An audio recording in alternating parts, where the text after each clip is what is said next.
Hello, and welcome to History's All Right.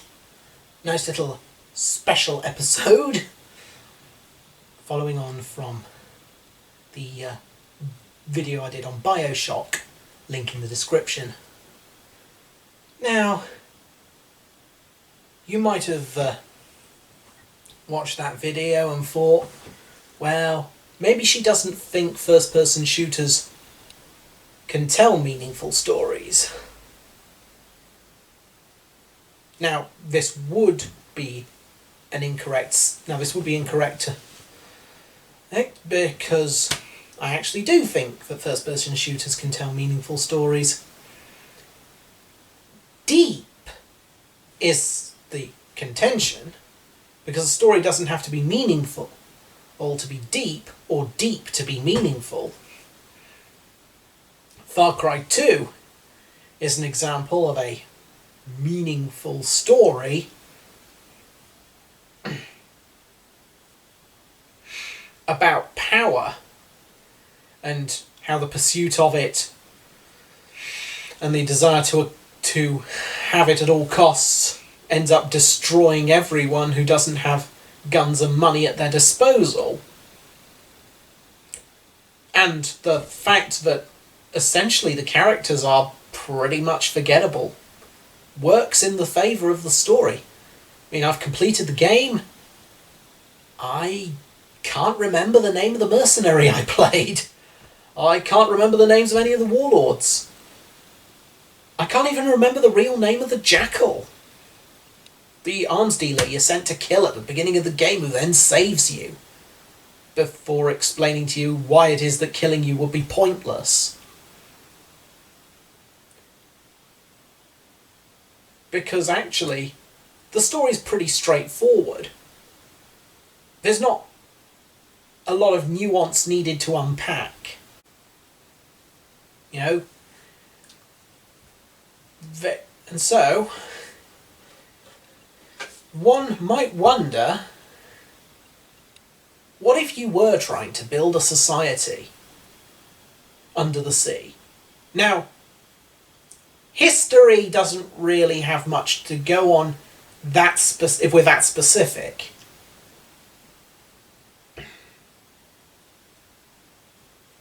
While there have been societies that lived on the water, under the sea requires a mechanical engineering that we're only starting to get towards. There's an underwater hotel and restaurant, but that's supplied from the surface. The scale of an underwater city is yet to be achieved, from what I can gather.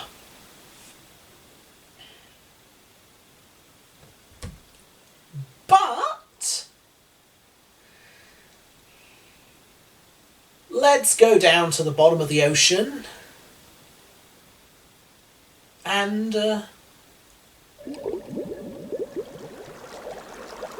let's see, what we can do. Hopefully my future self has learned to edit this in. So,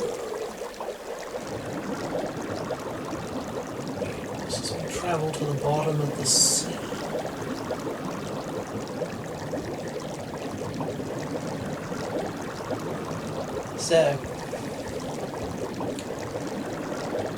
So let's say, you're setting your society at the bottom of the sea for some reason. Well, comrades, we are finally here. The bottom of the ocean. A place where we can finally be free from capitalism. And we can build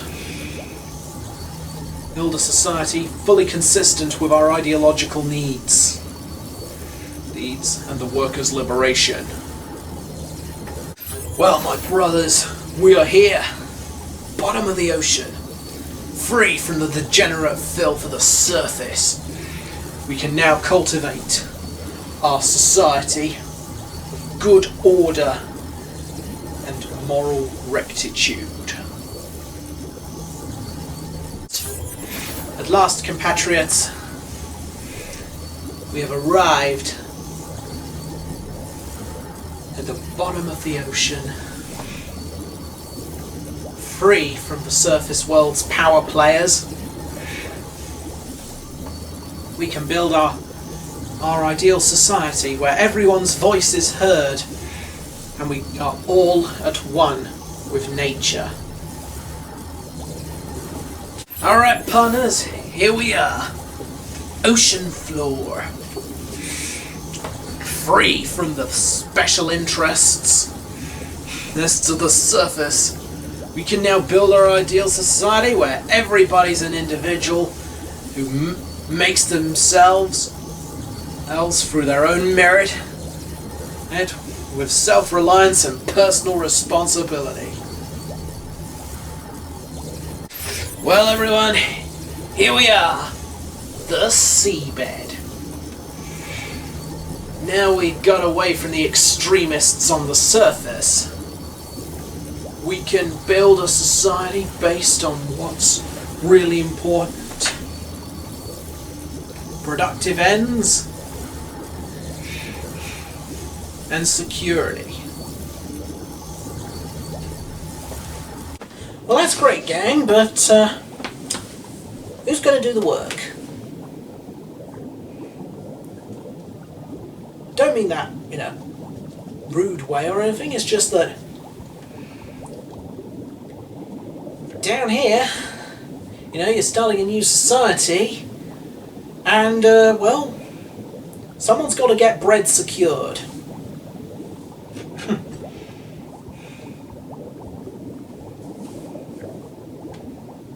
Now,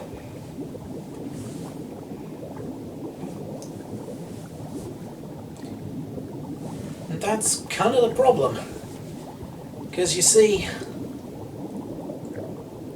there aren't very many humans down here at the bottom of the sea.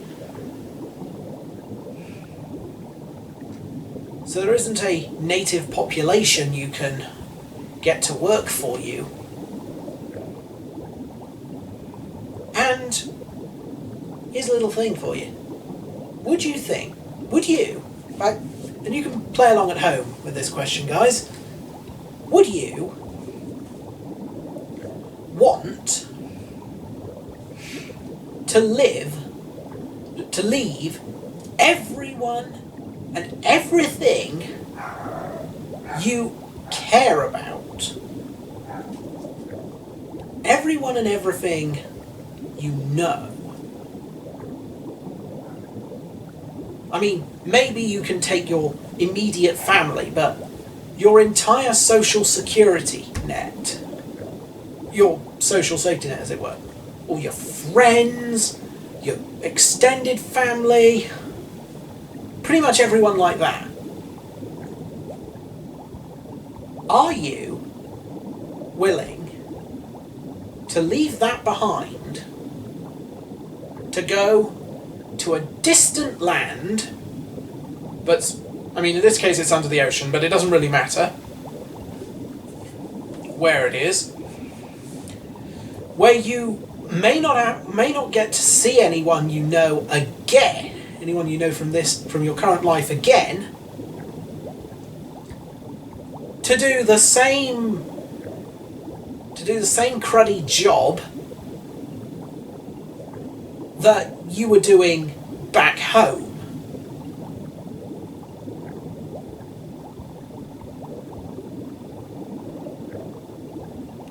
Without as many of the comforts. If you answered no, you're not alone. I mean, yes, there were plenty of people who wanted to leave Iberia for the New World. But many of those peninsulares, they wanted to be grandees now. They wanted to be They wanted to be in the landowning class. They didn't want to have to, do all that work. They could do that back in Spain, where they knew everybody, or in Portugal. Although, apart from Brazil, the Portuguese did things a bit differently. But let's say we're focusing on New Spain as our similar example. Because that was the problem the Spanish found. You know, getting people to leave was not that exciting. I mean, they did manage to get people to come because there was gold. Your chance to strike it rich. But actually wanting to go and get a pickaxe and hack it out the earth? No, want someone else to do that bit. You know, you want to be a grandee. You want to live in a nice manor, in the nice villa. You know, you want to improve your quality of life by this massive social investment of essentially packing away your old life and moving to the new world. And this lack of willing labourers from the Iberian Peninsula itself, and, well, the same was true in a lot of other colonies. It's part of the reason slavery was used to colonise the New World. You know, and of course convict labour. And of course if you were landless, you know, the New World, you know, landless Irish peasants, for example, kicked off their land, might just feel, well, I'll give the New World a go. And apparently I can practice my religion without any problem. And I can practice my religion without any problems.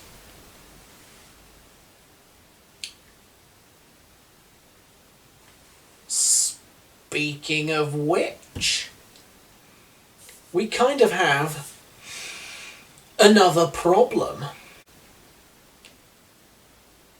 But one of the ways that colonies grew in the New World, most of them anyway, was that they were very open-minded about people. You know, the more people you accept in, the more people will come to your colony. Funnily enough, it's not even just in colonialism. Berlin had a similar issue. With being very underpopulated, which is partly why it passed the Edict of Tolerance that said, within Berlin, all religions are welcome. That aside, yes, which is part of the reason Berlin gained a bit of a multicultural bent, as it were. You know, there was a Huguenot quarter, for example. Yes. Basically. And so that can be quite a problem for a society built around a single vision.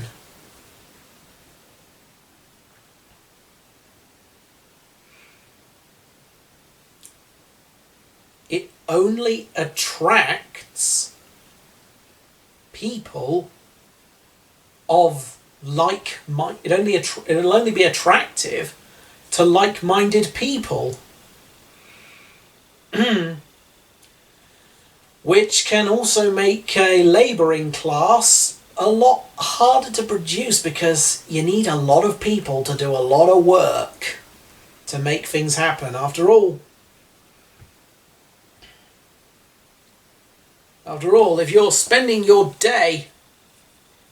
most of your day clearing the forest, or dredging the seabed to maintain the colony, it's not really conducive for getting philosophical. But that's kind of the reality of it.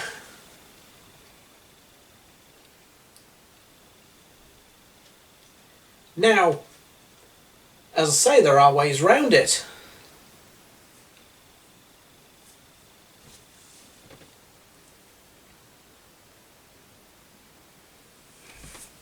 After all, if a section of society feels that they can't practice their religious beliefs,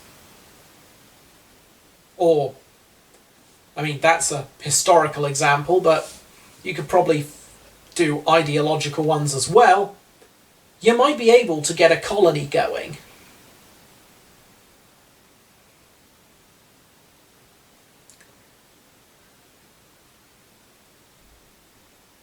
But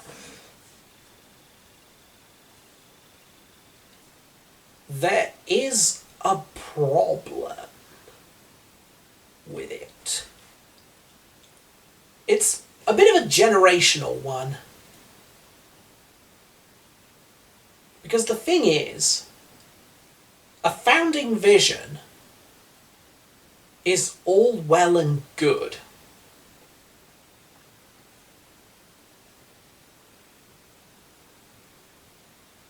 But over time, you'll start getting the human reproductive cycle kicking in. The initial colonists who left the surface to take part in your society will have children, probably. Then they'll die. Well, you know what I mean. Their earthly pilgrimage will come to an end.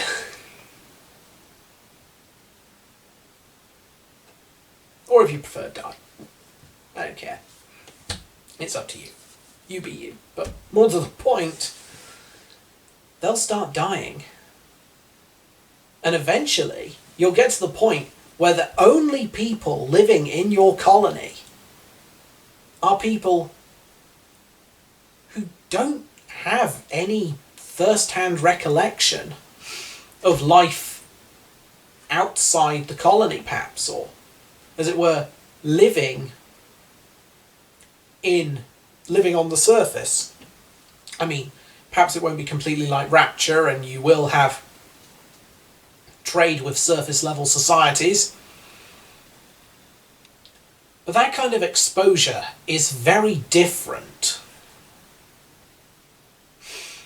After all, it's one thing to go on holiday somewhere. It's another thing to work there. But to actually live in a community is another thing entirely.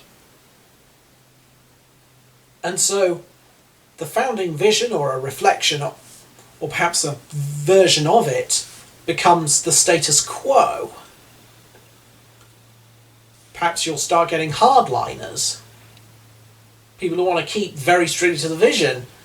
Reformers happening. I mean, we saw this in the USSR after Stalin's death. You know, from Khrushchev onwards, the sort of tension between reform and, you know, sticking to the, as it were, vision of Lenin and the revolution. All because there were different interests. Because now, almost going back a bit to Far Cry 2, but point is, when one side has power, others may like power. Now, if you are a colony designed around a vision,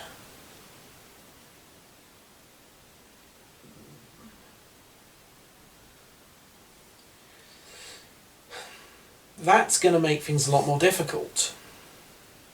Because think of society kind of like a game of poker. Everybody needs a buy-in if they want to play the game. Got to give people a reason to partake. Now, there are probably many reasons, you know. Family. You see, if ideological commitment is maintained, or as it were, commitment to the vision is maintained, it's almost inevitable that this will start falling apart, because there'll be those who do wonder, especially anyone who's not benefiting directly from the existing order, will get to the point where they're feeling like, why should I put up with all these restrictions? Whatever those might be. I'm not getting anything out of this society under the sea. I mean, they tell me just how bad the surface was, but why don't we improve things down here?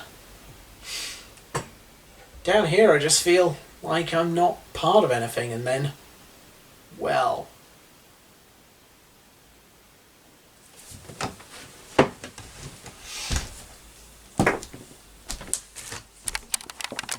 The thing is, what we have is a problem of lacking freedom.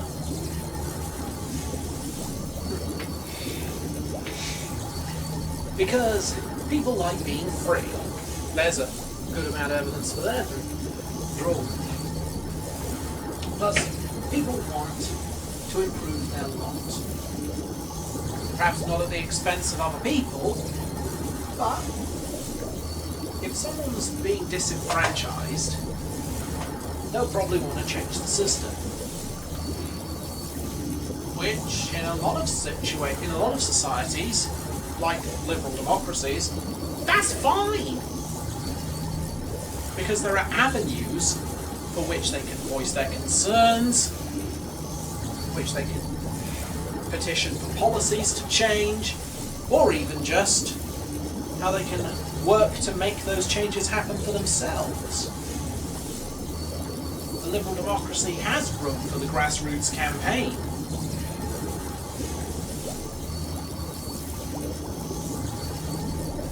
But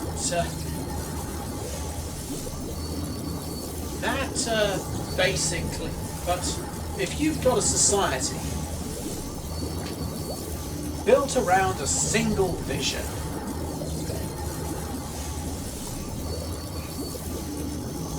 which, you know, whatever it is,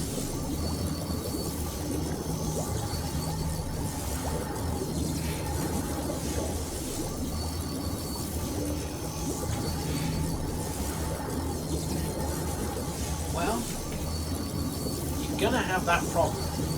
Reform or revolution.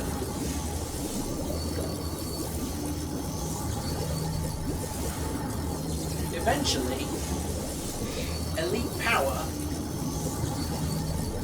starts to fluctuate. Different elites can start rising. You know, different people have money, different people have guns, as it were. Although, in most societies, guns don't really come into it unless the revolution starts. That's kind of a last resort. Violence is very much not desirable in politics. And of course, your society can basically fall apart. The vision can just disappear as factions start fighting over it. And as people get people get fed up of governments getting in their face, or other people for that matter. If people can't improve their lot, they will look for a way to do it.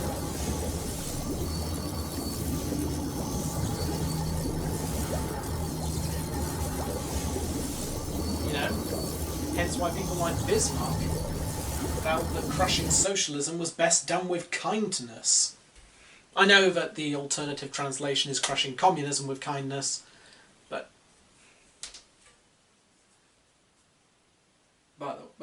that's by and by for these purposes.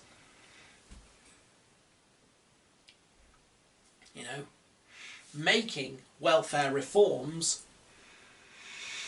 to save the semi-absolute monarchy of Germany from revolution. Now,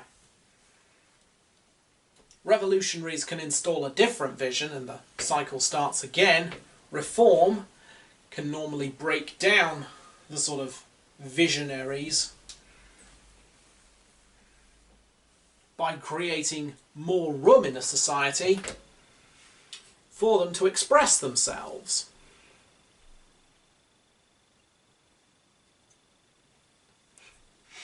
After all, during the collapse of the Soviet Union, various concerns were trying to be met, but in a lot of ways it was too little too late. Yeah, I read up on your timeline I read up on your timeline on the way over. But more to the point, guys.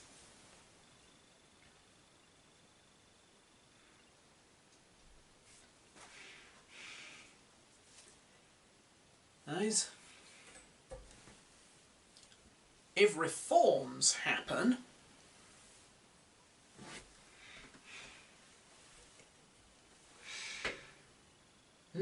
you know, concessions are made on the original vision to allow more people to buy in and a way of partaking in society, then you can actually get some kind of... But normally this will grow prosperity and things will often be better, especially for those lower down the pecking order.